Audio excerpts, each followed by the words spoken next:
So you've gotten to the point where you probably want to put a Turbo 400 in your car. And you got all these questions you keep asking yourself. Do I want to keep putting the money into the 6L80? Do I want to keep putting the money into the 10Ls or the 10Rs or whatever? And you want to go for that higher horsepower mark, but you don't want to put 5, 6, 7, however many thousands of dollars into that transmission that you have now, and you're thinking about a Turbo 400. Well, hopefully maybe I can answer some of your guys' questions today, and especially in this platform. The pros, the cons, what I like, what I don't like about it, why I bought it, all those kind of things. But yeah, let's get into it. All right, guys. So for some reason you came to the conclusion that maybe you want to go Turbo 400. So I'm just here to provide some insight on kind of the things I did, especially in this platform, and how it is to drive. Obviously, we're just sitting here idling in park. I do have a B&M like dual button shifter. I've got my trans brake and my two-step on this button, and then I've got my bump button on this, and then obviously this one is a manual valve body, and so I do have to shift it, and it's also reverse. So I come back in, go to first, second, third, instead of going all the way down and then going up. So that's the way mine's set up. If I do need to go in reverse, I've got to put it in neutral, and I've got to hit the button for the trans brake, which is actually your reverse button. So that's kind of just the basics of it. And then my shifter has, a lockout. So I could put it in first, and say if I'm racing it, I can only go to second. It won't let me go to third. I have messed up before and grabbed the handle and go to third, but that is a cool thing about this shifter, at least, is I can put it in first, jam second, pull the lever, hit third. And so pretty cool. But yeah, we'll just go for a little drive, kind of show you what it's like, especially in the G8 RPMs, things like that. So heck yeah, here we go. So I know, like, I used to have this this car was a 6L80 before. It was on a Z01 blower.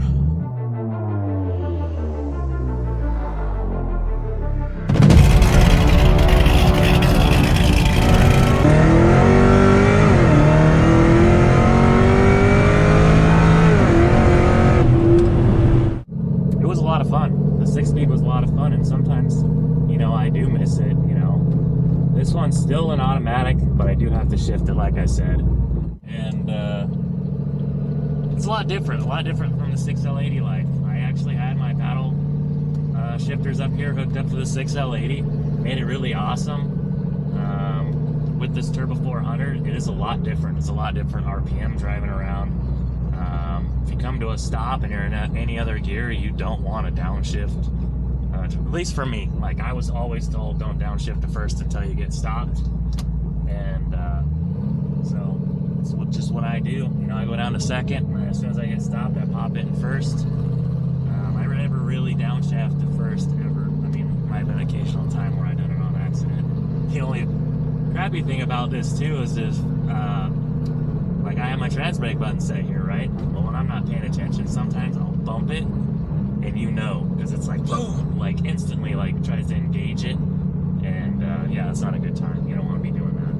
But yeah, normal driving, second to third, third's it. That's all you got. So with this gear set, mile an hour wise, I probably, doing the calculations with the 345 rear gear, the gear that's in the transmission, I should be able to do like 170, right around there, and I'm probably pushing it. So you can change the gear sets. You obviously can run a different gear in the back. A lot of guys like running the 327 in the back. Some guys have even ran lower than that. So, but yeah, you can kind of see just driving it around how it is. Don't mind my car, a little hesitation here and there. The injectors need to be cleaned. So yeah, driving around, like when I built this car, there are a lot of fast 6L80 cars, I'll give you that. But I think the thing that you have to know with that is they don't share when they're taking it apart, how many times they're rebuilding it, how many times they're putting the clutches in, and they could come on here and fry me all they want. I don't care. You can do it! Cut his fucking head off! I built this car in 2022. So this transmission, minus fluid changing, 3 years. I haven't been in this transmission at all, and I don't drive this nice. I mean, if you're not new to the channel, you'll know that I drive the heck out of this car. I drive it all the time. I race it several times. It's been out on the street doing some Mexico things. But yeah, it's just when I built it, I wanted something that was gonna be reliable, and a lot of things. It's funny, you know, a transmission that's been around forever, you know, ended up in the car. So yeah, my decision was to go with the 400 just because I've seen it bulletproof. I've seen it in all different things that I've followed, all the different platforms. I mean, you watch import versus domestic, how many turbo 400 cars do you see? Like even like Supras, all this different stuff, all with 400s in them. I mean, there's a reason, you know, nobody's just going out and saying, oh man, I want a 6L80 in my car. Like I said, granted, those guys, you know, their craft, you know, good for them. They know how to get into them and rebuild them all the time, know how to make them last, and the tuning is what makes them last. So make sure if you're going to stay 6L80 that you get a good tuner, because that's, if not more than half the equation in making those things live. And but for me, this is what I did, and I'm just hoping to kind of clear up any kind of questions that people have on it. So even if you have some, put them down in the comments, and I'll try to get to them, try to answer them. But yeah, I just wanted to take you guys for a drive and kind of show you, you know, I do have, when I bought this is actually, so I was looking on FTI's website, and was looking at all their transmissions, and I was looking at I think it's a stage 4.5 or something like that. And I believe that has like a 34 Sprag in it. This has a 36 Sprag in it. This is actually a Summit Turbo 400 transmission, and I can try to put the link down below for y'all. Then I had to buy the JW Bell housing for it. But yeah, it's just it's really simple.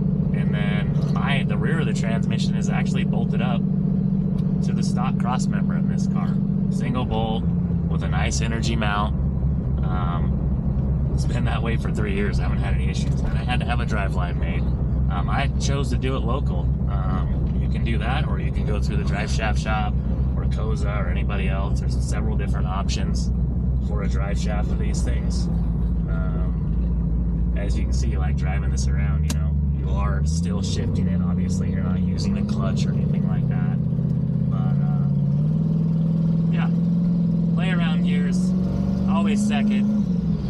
It's fun. Get it out on the freeway. That's the gear you're going to be doing. You don't want to. I kind of found out pretty quick too, like roll racing. People like to roll race. I roll race here and there.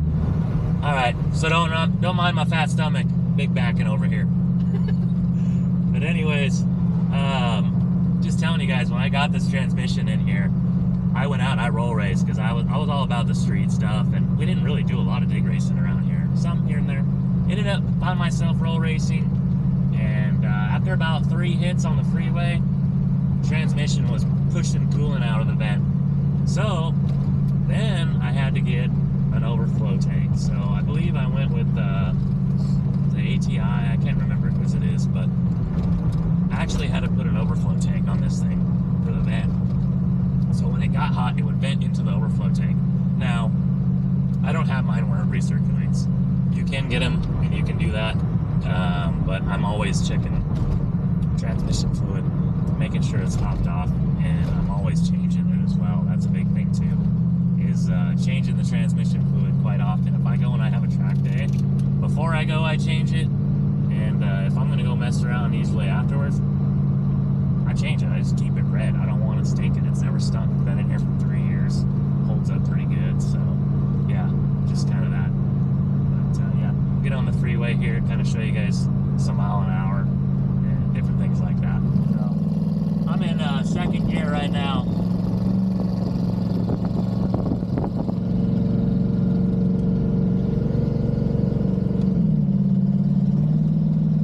So if you're 6L80,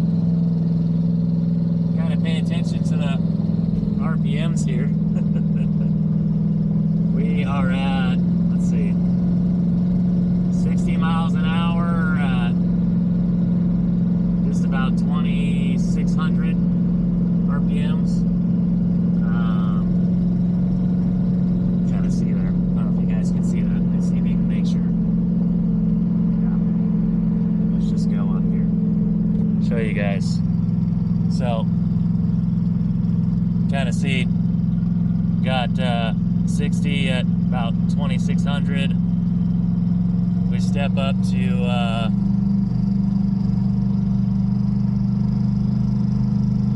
70, we're at $3,000. So there you go. Turbo 400 life. I always tell people with the 6L80, you could drive that thing across the country if you wanted to. I'm not so sure that I would drive this. I could probably drag and drive it if I really wanted to, but I would be doing probably 55, 60 miles an hour cruising, you know. So that's just another part of it. But yeah, if you're into racing, drag racing, great transmission, roll racing, you probably have to change the gears out in it to make it fun. So we could bump this thing up to like 15 pounds. I've got my boost control on my paddle shifter now, so we'll bump it up to like 15 pounds. We'll do like a second gear roll if we can, as long as the car cooperates. So it's pretty cool out. Got IATs are like 48. Shoot, the coolant temperature is like 171 right now. It's crazy. Fans must be just blowing. But yeah, we'll get up here in this straightaway and do like a quick little pull at it real quick. Gotta clean the tires off. So that was third gear. Pop it down to second. So here's your roll. Your 60 roll is going to be about 3,500 RPM. Let's hit it.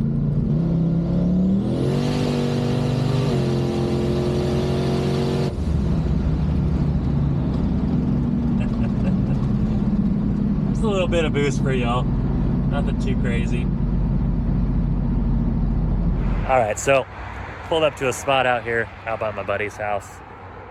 I think I'm allowed to use it still, but yeah, just out here so we can't get in trouble. But yeah, we're gonna show you some stuff with the transmission, with the drag racing part of it, I guess you should say. Here's a quick look. If you're not familiar with the car, it's a 403 stroker, twin 66s. Turbo 400, everything else probably know the deal, but full 85. And yeah, and just got the radials out back, so they're not going to do very good. Usually got a 15 on this, but at least still got some traction. Maybe not after I show you guys the drag racing part of this, but yeah, we'll little gap cam, hell yeah. But I'll show you some stuff here. So kind of like I mentioned earlier, got the shifter, and then we've got top button as a trans brake, and then it's also my two-step, and then this is my bump button. So when you're sitting at the light, I don't use the bump button too much because I don't grudge race too much. Then we've got the two-step there, and I've just got it set. So I got that set at 3,500. I was just kind of letting the car cool off after driving around, since we're gonna beat on it just a little bit here. But another thing I kind of want to mention with the transmission is when you're doing your burnouts, most people say you need to start in second and then finish in third. I've had this thing for 3 years, and I've done burnouts in first gear quite often with this thing, and usually through second and then into third. But you know, you can take whatever you want from that. Do your burnouts in second if you decide to get this rock out of here so it doesn't tear up my tires. Do your second gear burnouts, finish in third. But yeah, like I said, you know, up until now, the transmission has done pretty good in this car. So we're gonna get inside, show you the deal. We'll set the camera up and show you how to work this thing when you drag race. And you also might be wondering why I'm only at 3,500. This thing still has stock axles under it, so we'll look underneath. Cradle's kind of nasty, so don't mind that, but 15-inch conversion, stock axles. Kind of see under here, we got the AFCOs, and then still got the old stalker axles in there, dude. I don't know how they're in there, but that's why my two steps at 3,500. Otherwise, I'd be launching it way higher, trying to get a better 60 foot. This car is only like 1.560 footed, so it's kind of terrible.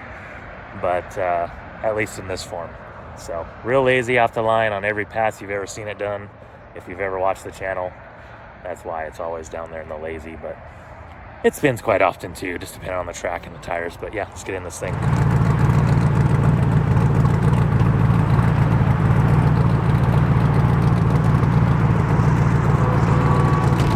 We're gonna do a quick little burnout, clean the tires off. It's probably not gonna do nothing, but who knows? It's on really dry pavement. I don't got any water with me, so hopefully both tires spin. But yeah, let's get it up on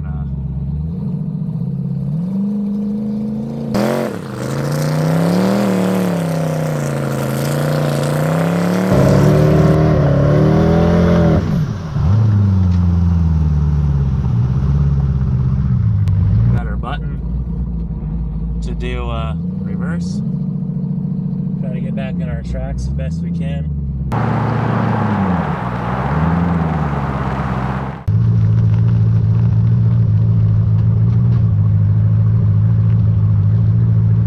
So when we launch it, we're gonna hold our trans brake. We're gonna let off the brake. I'm not gonna bump it. You guys probably always seen that, but we're just gonna get on the trans brake and yeah, I'm gonna let it rip. So trans brake, put it up to like 15 pounds. Here we go. All right, trans brake.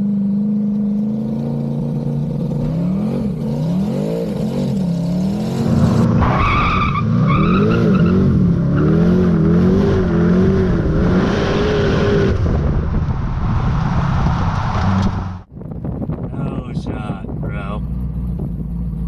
But yeah, that's the gist of it, you know. It's a badass transmission, man. Turbo 400, you can't go wrong. You're just gonna have some of those drawbacks. You're not gonna want to drive this thing across the country with a 400 unless you change the gears, maybe. But yeah, just trying to give you guys a little gist because I get a lot of messages about this. So it's just gonna spin, but we're gonna show you the bump. So put it in gear, get on the trans brake, let off of the brakes, solid up, up.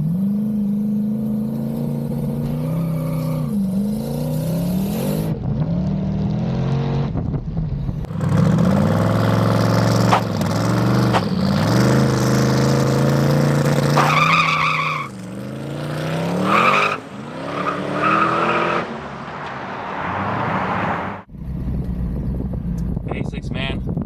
I think this transmission's been out since like the 60s, you know, like obviously it's not a stock 400, but like I said, it's just a Summit TH400 and then stall converter,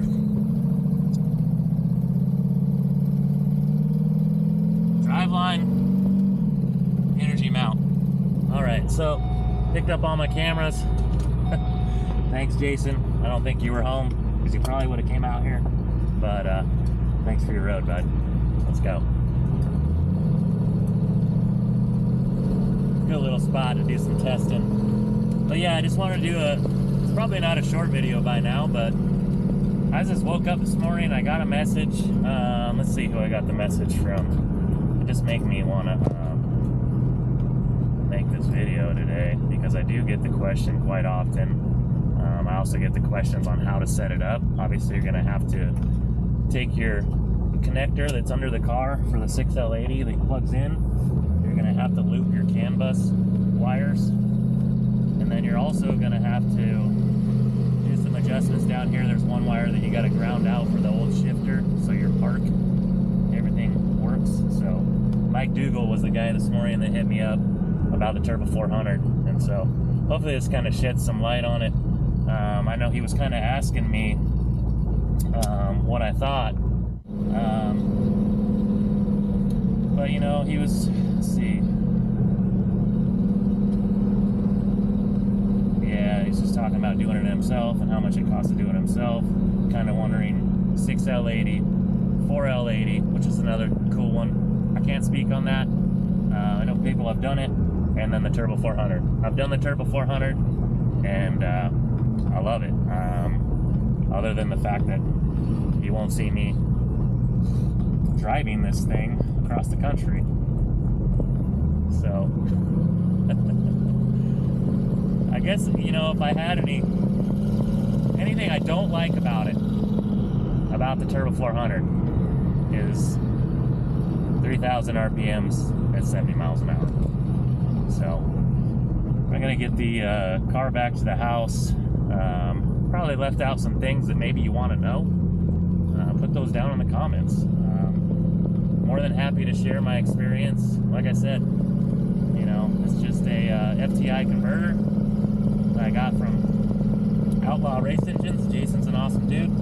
I got the transmission through my buddy Sam Thomas at the shop up in Kettle Falls, Washington, obviously through his side of Summit. And I got the bell housing and that stuff from him. I got the converter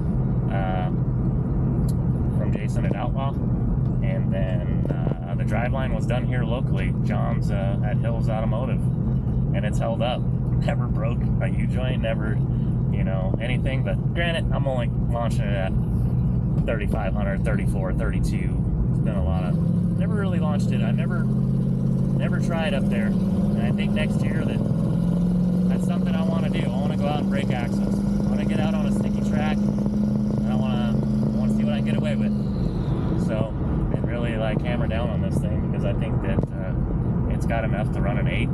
It's been 950, and it's been 148.7 on a dog-ass track in Yakima. So, I think it's got it in it, but also, you never know. Stuff happens. A lot of issues, electrical. Like, if you watch my channel, I've fought everything. But yeah, just wanted to get on here today, kind of share my experience with the Turbo 400 in the G8 platform. If you got any questions, like always, people hit me up all the time. Facebook, Chris Sams, Instagram, Adrenaline Driven Media. I'm not on TikTok much anymore. I do have a lot of following on there, but hit me up wherever you can, and I'll try to get to you. But hopefully I covered most of the basics for you. I'm not in this transmission very much. Like, you know, obviously a converter, you know, my converter was $1,500 on a deal. It was good a deal. It goes into the transmission like $4,000 or something like that at the time. So this was 3 years ago. But I have beat the living hell out of it for 3 years. And that's what it is. So hopefully it answered some of y'all's questions. Hopefully the video was cool enough to watch. But yeah, thanks for hanging out. Peace out, y'all.